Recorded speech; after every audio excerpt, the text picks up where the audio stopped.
सही। अच्छा हाफिज़ साहब, कल का मैच था, परफॉर्मेंस बस पता चल ही जाएगा, बट ये जो पाकिस्तानी तब्दीलियां हुई हैं टीम में, बड़े बड़े नाम आए हैं। कई को मोहम्मद यूसुफ को अंडर-19 दे दी गई है, फिर सुहेल तनवीर हैं, और भी बहुत, वहाब रियाज है, वो भी एक यूनिक ही चीफ सेलेक्टर है। एक तो उनके पास वजारत भी है, दूसरा वो ये भी है। सो पहले तो मुझे बताइए कि वो मैनेज कर पाएंगे, एक तरफ वजारत है और एक तरफ, या तो एक चीज छोड़नी चाहिए थी उन्हें। आपको किसी एक तरफ रहना चाहिए था। आपको किसी एक तरफ रहना चाहिए, या तो आप फिर मुशीर रहें उनके वज़ीर आला साहब के, पंजाब हुकूमत के मुशीर रहें पंजाब हुकूमत में, या फिर आप चीफ सेलेक्टर बने। शायद उन्होंने बड़ा लाइटली ले लिया ये ओहदा चीफ सेलेक्टर। नहीं, देखिए ये आपको नहीं होना चाहिए, आपको नहीं होना चाहिए। आप एन उसी वक्त में मिकी आर्थर के ऊपर ये एतराज़ कर रहे हैं कि वो डाबी शायर में भी काम करते हैं और यहाँ पे भी करते हैं, ठीक है। तो दोहरी जिम्मेदारियाँ, ये कोई इतना अच्छा नहीं है। देखिए पाकिस्तान क्रिकेट टीम का चीफ सेलेक्टर होना कोई ऐसा नहीं है कि आप उसको जुज़ वक्ती तौर पर देखें। थोड़ा सियासी रंग भी आ जाता है, सियासी रंग, क्या वजारत संभाल रहे हैं, फिर लोग तरह तरह की बातें करेंगे। आप लोगों को ये दावत दे रहे हैं कि वो आए आपके ऊपर तनकीद करें। देखिए वहाब ने बड़ी अच्छी पाकिस्तान के लिए क्रिकेट खेली है, तवील अरसा वो पाकिस्तान की नुमाइंदगी करते रहे हैं। तो बेहतर यही होता है कि आप किसी एक कश्ती में सवार हो जाएं, ठीक है। आप दो कश्तियों में पाँव मत रखें। वो अच्छे अंदाज से काम कर सकते हैं, दौरे जदीद की क्रिकेट भी खेली हुई है, लीग क्रिकेट का भी तजर्बा रखते हैं, फर्स्ट क्लास क्रिकेट के बारे में बड़ी बात करते रहते हैं। तो बेहतर यही था कि वो एक तरफ रहते, चीफ सेलेक्टर बन जाते पाकिस्तान क्रिकेट टीम के, तो बन जाते, ठीक है, फिर लेकिन दूसरी तरफ छोड़ देते। अब वो एक दफ्तर से निकलेंगे, दूसरे दफ्तर में आ जाएंगे, उधर के फ़ोन इधर आएंगे, इधर के फ़ोन उधर जाएंगे, ठीक है। और फिर जब आप एक सियासी पोजीशन के ऊपर होते हैं तो जो मदाखलत है या जो ना भी हो तो उसका एक रंग नजर आता है, लेकिन ये हो नहीं सकता कि ना हो। तो चूंकि सारे प्लेयर्स का प्रोफाइल देखा है, मेरे लिए तो सब नया है, राइट। सो एक आम नज़र से अगर मैं देखूं तो चीफ सेलेक्टर का ओहदा वहाब रियाज के कद से कुछ ज़्यादा नहीं है। देखिए वो क्रिकेट पाकिस्तान के लिए खेले, ये ज़रूर कहा जा सकता है कि उनको माजी में इस किस्म का तजर्बा नहीं रहा, और ज़्यादा तजर्बे के एतबार से अगर आप ये समझते हैं तो और लोगों के ऊपर भी नज़र डाली जा सकती थी। लेकिन उन्होंने क्रिकेट पाकिस्तान के लिए खेली है हर तरह की, तो आप किसी को भी ले सकते हैं। अब यहाँ पर एक मसला ये है कि देखें ये अच्छी चीज़ है, सबके आपने नाम लिए हैं, सुहेल तनवीर का लिया है आपने, वहाब रियाज साहब का नाम लिया आपने, मोहम्मद यूसुफ साहब का नाम लिया है। ये सब के सब लोग पाकिस्तान के लिए खेलेंगे, सब मुख्तलिफ जगहों पर काम कर सकते हैं। लेकिन हम प्रोसेस से हटते हैं हमेशा। क्या पाकिस्तान क्रिकेट टीम की सिलेक्शन बुनियादी मसला था पाकिस्तान का? जब आप इंज़मामुल हक साहब से ज़्यादा कामयाब क्रिकेटर तो नहीं है ना वहाब रियाज, नहीं है ना, तो फिर क्या सिलेक्शन मसला था? अंडर 19 और की जूनियर सिलेक्शन कमेटी जो आपने लगाई है, क्या पाकिस्तान का मसला जूनियर सिलेक्शन कमेटी था? एक मसाइल में से एक मसला हो सकता है, क्या बुनियादी मसला था? मोहम्मद यूसुफ साहब को हेड कोच लगाया अंडर 19 का, ये बहुत अच्छी चीज़ इसलिए है क्योंकि वो एक ऐसे बैट्समैन हैं जो कि आपको मिनिमम रिस्क के साथ, जैसे इंडिया के बल्लेबाज बैटिंग करते हैं ना, विराट हैं, रोहित हैं, श्रेयस हैं, केएल राहुल हैं, शुभमन गिल हैं, जो ग्राउंड शॉट्स खेलते हैं, शॉट्स की रेंज बढ़ाने में, और एक अच्छी जो बैटिंग है ना, जो करेक्ट बैटिंग है, वो अपने नौजवानों में मुंतकिल करने के लिए वो अहम किरदार अदा कर सकते हैं। और अब उनको मौका मिला है, उनका इम्तहान भी है कि वो किस तरीके से डिलीवर करते हैं। लेकिन ये एक अच्छा इजाफा इसलिए है कि पाकिस्तान को ऐसे ही बैटिंग करने वालों की ज़रूरत है जैसे मोहम्मद यूसुफ किया करते थे। तो ये नौजवानों को एक पैगाम ज़रूर जाएगा कि आपने ऐसे क्रिकेट खेलनी है। अब जहाँ तक ताल्लुक़ ये है, अगर आप किसी भी दुकान के बाहर लिख दें कि ये सोने की दुकान है लेकिन उसके अंदर सोना ना हो तो उसका क्या फ़ायदा है? Exactly. उसका सोना ना हो तो ये तो नहीं है कि लोग वहाँ से आएंगे और रश लगा रहेगा। नहीं इमरान साहब, आप समझते नहीं है, हमें तो यही नहीं पता चला कि मर्ज क्या था। जी अब We don't know it। Captaincy बुरी थी, सिलेक्शन बुरी थी, बॉलिंग बुरी थी, बैटिंग बुरी, क्या बुरा था? सिलेक्शन कमेटी को आपने हटा दिया, आपने कप्तान नए बना दिए, मिकी आर्थर को साइड पे कर दिया, आपने सिलेक्शन कमेटी लगा दी, आपने जूनियर सिलेक्शन चीफ सेलेक्टर नया लगा दिया आपने अंडर 19 टीम। मसला यह है कि आपके पास नीचे प्लेयर्स ही नहीं है। जिन लोगों ने 4 साल तक नीचे की क्रिकेट को खराब किया वो तो अब वहीं पे हैं। जिन्होंने आपकी नर्सरी बनानी है, जिन्होंने आपके नौजवान क्रिकेटर्स की नशोनुमा तरबियत करनी है, जिन्होंने उन्हें बेहतर मौके फराहम करने हैं, जिन्होंने बैकअप तैयार करना है, मुतबादिल खिलाड़ियों को तैयार करना है, उनको पूछें उन्होंने 4 साल में क्या किया है। भाई सिलेक्शन कमेटी तो वही प्लेयर सेलेक्ट करेगी जो उसके पास आएंगे। अंडर 19 के हेड कोच के पास जो खिलाड़ी आएंगे वो उन्हीं खिलाड़ियों को ट्रेन करेंगे, उन्हीं खिलाड़ियों की तरबियत और रहनुमाई करेंगे। पाकिस्तान का चीफ सेलेक्टर उन्हीं खिलाड़ियों को सिलेक्ट करेगा जो उसके पास आएंगे। आने कहाँ से हैं? और जिनके जरिए खिलाड़ी आने थे उनसे पूछे 4 बरस में उन्होंने क्या किया है। अब ये बड़ा आसान है कि वहाब रियाज साहब को चीफ सेलेक्टर लगा दें, सुहेल तनवीर को जूनियर का लगा दें, मोहम्मद यूसुफ साहब को अंडर 19 का लगा दें, मोहम्मद हफीज़ को कौमी टीम का डायरेक्टर लगा दें। अब आपने 4 बड़े और नुमाया लोगों को पाकिस्तान के लोगों के सामने रख दिया कि ये जी हमने कर दिया। जनाब इनके पास आएंगे प्लेयर्स कहाँ से?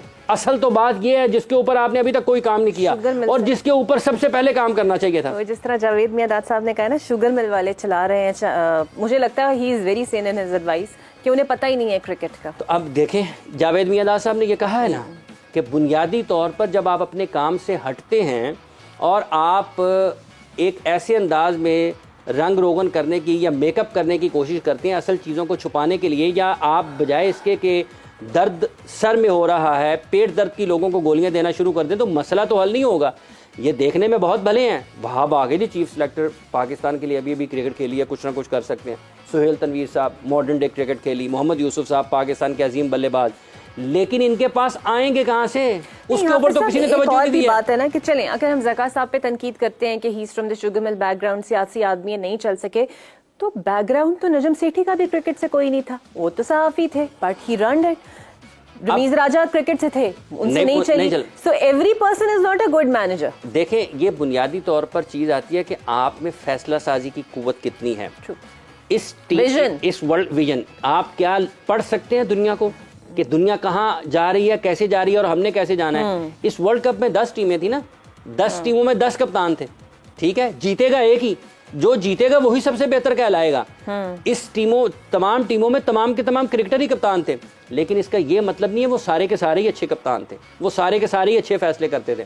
बाबर आजम की कप्तानी पर तनकीद हो रही है ना, उनके फैसलों की वजह से हो रही है कि वो बेहतर फैसले नहीं करते थे तो तनकीद हो रही है। अब ये तो नहीं कहा जा सकता कि उनको कोई और फैसले उनके करता था। तो ये जो जब आप चेयरमैन क्रिकेट बोर्ड के ओहदे पर होते हैं, आपको सबसे पहले मामलात की समझ बूझ होनी चाहिए, आपके फैसला साजी की कुव्वत होनी चाहिए और आपको दुनिया को पढ़ने की अहलियत होनी चाहिए कि दुनिया माली एतबार से कैसे आगे बढ़ रही है, पाकिस्तान के क्रिकेट को स्ट्रक्चर के एतबार से किन चीज़ों की ज़रूरत है, पाकिस्तान के खिलाड़ियों को माली तौर पर मजबूत करने के लिए किन चीज़ों की ज़रूरत है। और ये जो पाकिस्तान के क्रिकेटर्स हैं ना, ये 2 इंतहाएं हैं, ये 2 इंतहाएं हैं। एकदम ये आपको ज़मीन से आसमान पर और आसमान से ज़मीन पर होते हैं, आपने उनको मैनेज करना है बड़े अच्छे तरीके के साथ। हर खिलाड़ी की एक नफ्सियात मुख्तलिफ है, आपने उनको उनके साथ लगाना है। फिर आपको ये पता होना चाहिए, जैसे चीफ सेलेक्टर लगा दिए हैं, इनमें से कभी किसी ने सिलेक्शन ही नहीं की होगी, तो क्या पाकिस्तान क्रिकेट बोर्ड ये करता है कि आप अपने जो सिलेक्शन कमेटियां पहले रही हैं, आप उनमें से किसी को साथ लगाते, तैयार करते अपने सिलेक्टर्स को, कहीं इनको आप रीजन की सिलेक्शन के लिए भेज दें, कभी आप इनको किसी और जगह पर भेज दें, लेकिन वहाँ पर तो वो लगाते उन लोगों के हैं जो आपको चिट के ऊपर साइन कर दें। तो बुनियादी तौर पर जो मसला है कि हम कभी भी निज़ाम खड़ा करते नहीं हैं, हम सिस्टम बेहतर नहीं करते हैं। हम ये चाहते हैं कि वो बंदा लगाएं जो हमारा बोझ उठा ले, ठीक है, जिसकी वजह से हमारी खामियां छुप जाएं, वो लोगों को जवाब देता रहे। आप चेयरमैन क्रिकेट बोर्ड इसलिए नहीं बनते हैं कि आपकी जगह पर लोग जवाब देते रहें, आप चेयरमैन इसलिए बनते हैं कि आप खुद लोगों को जवाब दें आपने क्या किया है पाकिस्तान के क्रिकेट के लिए। आप देखें ना, ये सारे फैसले करने के बाद वो कहेंगे जी मैंने तो कर दिया, सब क्रिकेटर्स को लगा दिया, अब नहीं है तो मैं क्या करूं। अब अगर टैलेंट नहीं है तो उसका जिम्मेदार कौन है ना, बताएं ना लोगों को कि क्यों हुआ है, 4 साल में पाकिस्तान के क्रिकेट में क्या हुआ। वो तो ये नहीं बता पा रहे कि अभी हमारे साथ वर्ल्ड कप और एशिया कप में क्या हुआ, पिछले 4 साल का क्या बताएंगे। अच्छा, अब एक बड़ी इंटरेस्टिंग खबर है। वैसे तो आप जानते हैं ना, शामी फेवरेट बन गए हैं टॉप विकेटें लेने के बाद, तो उनकी पहली शादी में कुछ मसाइल चल रहे थे, तो अब जैसे ही उन्होंने विकेटें ली और he become a top player, अब उन्हें शादी की पेशकशें आ रही हैं, बल्कि हमारे पास कमेंट्स भी आ रहे हैं कि उनकी शादी होने वाली है, हाफिज साहब आप शादी अटेंड कर लें। ठीक है शामी साहब, आता हूँ मैं उधर, थोड़ा लेट हो जाऊँगा लेकिन रखिएगा जी। बिल्कुल, ये मेरा ख्याल है कोई बॉलीवुड से हैं, हाँ। अदाकारा हैं, और उन्होंने कहा देखें ये ऐसा ही है, उन्होंने कहा है उन्होंने मेरा ख्याल एलानिया उनके साथ शादी की ट्वीट की है उन्होंने, हाँ। कि आप अपनी इंग्लिश सुधार लें तो मैं आपके साथ शादी के लिए तैयार हूँ। वो उन्होंने कहा है कि ये भी वैसे ऐसे मैंने बहाना ही लगाया, मैं वैसे तैयार हूँ। नहीं, वैसे ही प्लेड फेनोमेनल। देखें ये बिल्कुल ऐसी है कि एक वक्त में वो इंडिया की टीम में बेंच पर बैठे हुए थे, हार्दिक पांड्या बाहर हुए, मोहम्मद शामी को मौका मिला, और उसके बाद मोहम्मद तो शुक्रिया हार्दिक पांड्या को कहना चाहिए। हाँ, हार्दिक पांड्या को शुक्रिया कहना चाहिए, उन्होंने सबकी छुट्टी करा दी। हाँ। और आप ये देखिएगा हार्दिक पांड्या जैसे ही फिट होंगे ना वो टीम में होंगे, तो शामी कहाँ जाएंगे? मतलब वो किसी आप कंडीशंस के एतबार से किसी और को देख लेंगे। देखिए हो सकता है वो कहें जी जसप्रीत बुमराह ने बहुत लंबी क्रिकेट खेली है, आप जरा रेस्ट कर लें, वो रोटेशन पॉलिसी पे चले जाएंगे। शामी अच्छा, रोहित का भी वर्ल्ड कप खेलने के बाद थोड़े ये क्या स्टोरी है? ये आराम करेंगे। अच्छा। ये इसके बाद ना देखें उनकी बेंच स्ट्रेंथ वो इसी तरीके से। who would be the captain there? इस टीम में केएल राहुल भी कप्तानी करते हैं, इस टीम में जसप्रीत बुमराह भी कप्तानी करते हैं, इस टीम में हार्दिक पांड्या भी कप्तानी करते हैं, इस टीम में विराट कोहली भी कप्तानी करते हैं। इनके पास देखें ये इन इतने बड़े बड़े खिलाड़ियों को और इतने कप्तानों को जो कि इंडिया की भी कर चुके हैं, आईपीएल में भी कप्तानियां करते हैं अपने अपने फ्रेंचाइज की। उन्होंने इस तरीके से अपने आप को बेहतर किया है कि एक ही कप्तान के अंडर कई कप्तान खेल रहे हैं, लेकिन कप्तान वही है उस वक्त जो कप्तानी कर रहा है। उनके पास ये मसला नहीं है।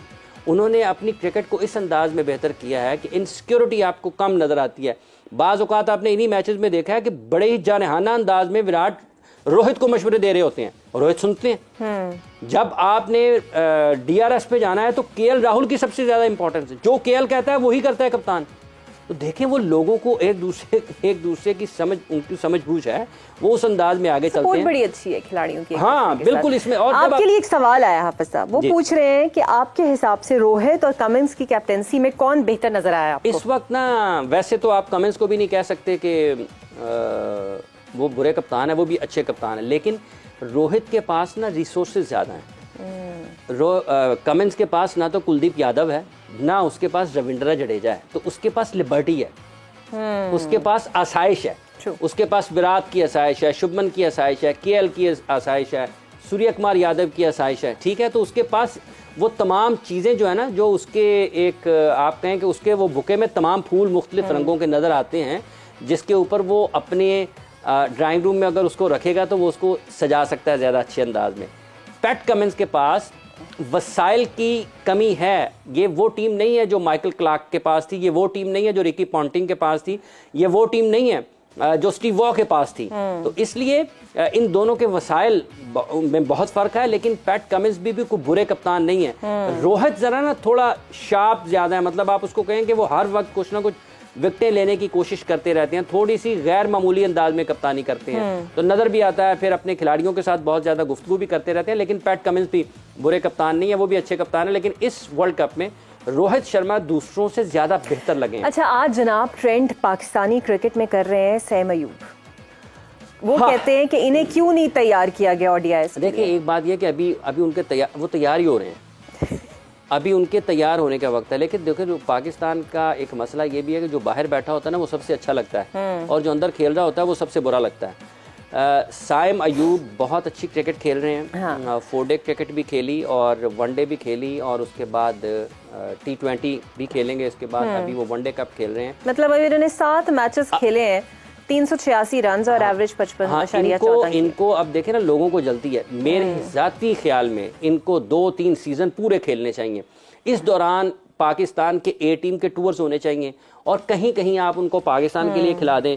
लेकिन अगर आपने इनको बहुत अच्छे तरीके से तैयार करना है ना, क्योंकि पाकिस्तान के पास अब प्लेयर्स शायद कम है, और फिर जो नंबर उनका है वो करते हैं ओपन, और अगर आपको ओपन पर जगह नहीं मिलती है तो उनको टीम में मत घुसाएं, उनको उनके नंबर पर खिलाएं।